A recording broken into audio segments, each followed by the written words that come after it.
Peoples party ने लगाया जिए भुट्टो जिए महाजिर का नारा।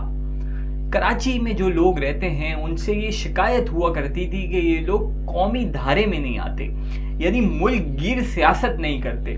और जब मुल्कगीर सियासत करने के लिए कुछ लोग आना चाहते हैं तो उनकी पुरानी पार्टी के लोग जो हैं वो बहुत तनकीद कर रहे हैं। ये खबर तो सबके सामने से गुजरी होगी कि भाई MQM पाकिस्तान के बहुत सारे रहनुमाओं ने कुछ ने शमूलियत इख्तियार कर ली है पीपल्स पार्टी में, और कुछ की बहुत लंबी फहरिस्त जो है वो तैयार है। और इलेक्शन जैसे जैसे करीब आते रहेंगे और भी शमूलियतें जो हैं वो पाकिस्तान पीपल्स पार्टी में होंगी। बज़ाहिर तो ये खबर कोई इतनी बड़ी नहीं है, क्योंकि MQM के जो लोग होते थे कौमी असेंबली के तो वो लोग होते थे जिनको सब जानते थे, लेकिन सूबाई असेंबली की बात की जाए तो MQM नए लोगों को जो है वहाँ पे टिकट देती थी। और वो लोग जो है होते हुए MQM के थे, सेक्टर्स की सतह के, यूनिट्स की सतह के, लेकिन वो इतने फेमिलियर नहीं होते थे, लोग इतना उनको जानते नहीं थे। इलाकों में लोग जानते थे बट वो ऐसी शख्सियात नहीं होते थे MQM की, जैसे कि प्रोमिनेंट फिगर है MQM में, जैसे फारूक सत्तार है, मुस्तफ़ा कमाल हैं, बाबर गौरी हैं, हैदर अब्बास रिजवी हैं, इनको सब जानते हैं। लेकिन बहुत सारे ऐसे MPs भी हैं कि जिनके आपने कभी नाम भी नहीं सुने होंगे, लेकिन वो लोग जो हैं वो पाकिस्तान पीपल्स पार्टी में शामिल हो रहे हैं। ये कोई इतनी बड़ी खबर नहीं थी अगर MQM पाकिस्तान इस पर रद्द अमल नहीं देती, लेकिन MQM पाकिस्तान जो है वो शदीद बौखलाहट का शिकार है। पता नहीं क्या हो गया कि जैसे किसने जो है वो कोई बहुत बड़े इलेक्टेबल्स हों, उन्होंने कोई शमूलियत इख्तियार कर ली हो, बहुत बड़ा मसला हो गया हो, और अगर MQM इस पे जो है रिएक्ट नहीं करती तो ये खबर भी नहीं बनती। बिला फजूल खालिद मकबूल सिद्दीकी जो कि कन्वीनियर है MQM पाकिस्तान के, उनको जेब नहीं देता, उन्होंने कहा कि MQM का कचरा लोगों ने उठा लिया। तो खालिद मकबूल सिद्दीकी साहब ऐसे तो आपको भी बोल सकते हैं कि आप भी एक कचरा है, क्योंकि MQM जिसकी थी वो अब आपकी पार्टी से अलग हो गया, तो फिर ये जितने लोग हैं ये भी एक कचरा है। मुस्तफ़ा कमाल साहब बहुत चीखे कि भाई मुनाफिकों की MQM में जगह नहीं है। तो जब PSP में ये लोग शामिल होते थे तब तो ये बहुत अच्छे थे, तब तो पतंगे कटती थी, तब तो विकटें गिरती थी। तो ये जो मीठा मीठा हब हब कड़वा कड़वा थू थू की जो सियासत है ये अब नहीं चलेगी। अगर किसी ने पाकिस्तान पीपल्स पार्टी में शमूलियत इख्तियार की है तो कोई मसला नहीं है। आपकी पार्टी में भी अगर दूसरी पार्टी से लोग आते हैं तो आपकी पार्टी से भी लोग दूसरी पार्टी में जाते हैं, इसका क्रेडिट तो आपको देना चाहिए ना, क्योंकि बकौल आपके पहले गद्दारी की सबसे कम जो सजा होती थी वो मौत होती थी, लेकिन अब तो नहीं है, पार्टी पे पूरा कब्जा है। तो आप तो अच्छे लोग हैं ना, किरदार वाले लोग हैं, किरदार वाले लोग ऐसी बातें थोड़ी करते हैं। तो ये चीजें आपको जेब नहीं देती, इससे फ्रस्ट्रेशन पता चलती है MQM की।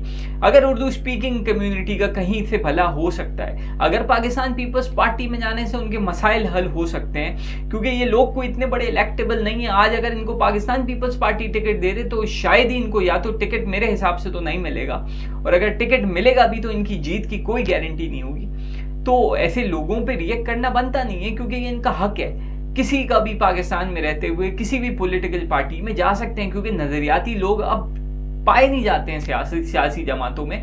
बहुत कम लोग हैं जो नजरियात पे खड़े हुए हैं, क्योंकि आप लोग भी नजरियात पे नहीं खड़े हुए, क्योंकि आपने भी अपने कायद को छोड़ा है। तो अगर आपकी पार्टी से कोई जाता है तो कोई मसला नहीं है। और रही बात कि भाई डॉक्टर आसिम का हॉस्पिटल जो है वो नाले पे बना हुआ है, तो ये सारी चीज़ें तो जब भी थी जब आप हुकूमत में थे। अभी आपके 2 वफाकी वजीर थे तो उस वक्त भी ये नाले पे ही बना हुआ था, इससे पहले भी ये नाले पे बना हुआ था, जब आप सिटी नाजिम थे तब भी ये नाले पे बना हुआ था। तो अब अगर अब आप कह रहे हैं कि अब हम हुकूमत में आए तो फिर हम कुछ करेंगे, तो फिर इंतज़ार करें, आवाम को देखने दें, सोचने दें कि वो आपको वोट देती है या वो पीपल्स पार्टी के साथ जाना चाहती है। क्योंकि अब जो हुक्मरानी होगी वो सिर्फ होगी इशूज़ पे, जो इशू सॉल्व करेगा उसको लोग वोट देंगे। तो इसमें कोई इतना रिएक्ट करने की ज़रूरत नहीं है। खुदा न खास्ता अगर अल्ताफ़ हुसैन साहब पीपल्स पार्टी को बोलें कि देखो भाई मुझे तो इजाज़त नहीं मिल रही, लेकिन अगर उर्दू स्पीकिंग लोग तुम्हारे पास आ रहे हैं और क्योंकि तुम्हें हर तरीके की इजाज़त है, पीपल्स पार्टी जो है उनके रियासत से भी अच्छे ताल्लुकात हैं, सारी चीज़ें उनके लिए अच्छी हैं, उनका अभी वज़ीर आला सिंध भी था, अगली गवर्नमेंट भी पीपल्स पार्टी की बन सकती है, बिल्कुल 100% चांसेस ही पीपल्स पार्टी के होते हैं हमेशा सिंध में। तो अगर अल्ताफ़ हुसैन बोलें कि भाई कराची में तुम महाजिरों को टिकट दो, मैं इलेक्शन से पहले तुम्हारी हिमायत का ऐलान कर दूंगा, MQM पाकिस्तान के लिए कितना बड़ा सेटबैक होगा। तो एमक्यूएम पाकिस्तान को चाहिए इन चीज़ों को छोड़े, वो अपनी जो है इलेक्शन कैंपेन पे काम करे, बताए कि उसने क्या डिलीवर किया है, उसके पास क्या प्लान है, क्या रोड मैप है। यही एक तरीका है इलेक्शन जीतने का।